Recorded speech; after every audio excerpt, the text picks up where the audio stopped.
बहुत पुराने समय की बात है। सिंधुपुर नामक राज्य में एक वीर और न्यायप्रिय राजा शासन करता था। उसकी एक ही संतान थी, राजकुमार अर्नब, जो युद्ध कौशल, विद्या और नीति में निपुण था। पर एक कमजोरी थी, जिज्ञासा। वह हर रहस्य को जानना चाहता था, चाहे जान की कीमत पर ही क्यों ना हो। एक दिन राजकुमार ने महल के पुरालेखों में एक रहस्यमय बात पढ़ी। उत्तरी वन में एक मीनार है, जो खुद में बंद है और जिसके भीतर कोई जीवित आत्मा सैकड़ों वर्षों से कैद है। वहां जाने की सख्त मनाही थी, लेकिन राजकुमार ठहरा जिज्ञासु।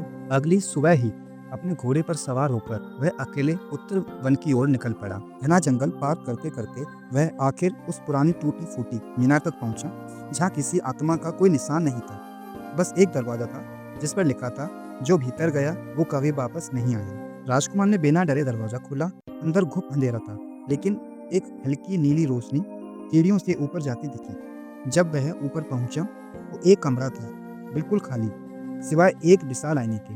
राजकुमार ने जैसे ही आईने के सामने खड़ा हुआ, उसमें से एक स्त्री की आवाज आई। हे राजकुमार अर्नब, तुमने मुझ तक पहुंचकर एक शताब्दी पुराना शाप तोड़ा है। आईने में से एक सुंदर युवती प्रकट हुई, काले घुंघराले बाल, चांद सा चेहरा और आंखें जैसे गहराई से भरी हुई। उसका नाम था राजकुमारी नीलांजना। वह कभी देवगंधार राज्य की राजकुमारी थी।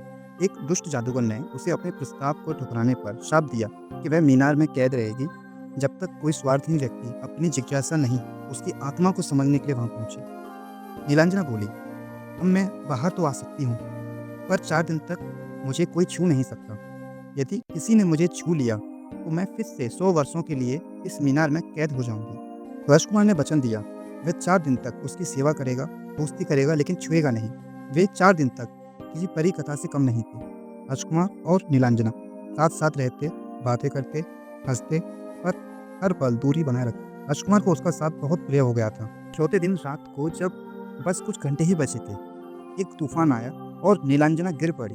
राजकुमार उसे संभालना दौड़ा, पर ठहर गया। नीलांजना की आंखों में आंसू थे। नीलांजना बोली, अगर आज तुमने मुझे छू लिया तो मैं हमेशा के लिए खो जाऊं। राजकुमार ने सिर्फ एक काम किया, अपनी तलवार की नोक से एक फूल तोड़ा और उसकी ओर बढ़ा दिया। राजकुमार बोला, मैं तुम्हें नहीं छूऊंगा, पर मेरी भावना यही कहती है, तुम मेरी हो। जैसे ही सूरज की पहली किरण पड़ी, मीनार रोशनी से भर गई, शाप टूट गया। नीलांजना एक तेज प्रकाश में बदल गई और एक देव कन्या के रूप में प्रकट हुई। नीलांजना कहती है, तुम्हारा प्रेम, तुम्हारी मर्यादा ही मेरी शक्ति थी। उसके बाद राजकुमार और नीलांजना एक साथ सिंदूरपुर लौटे।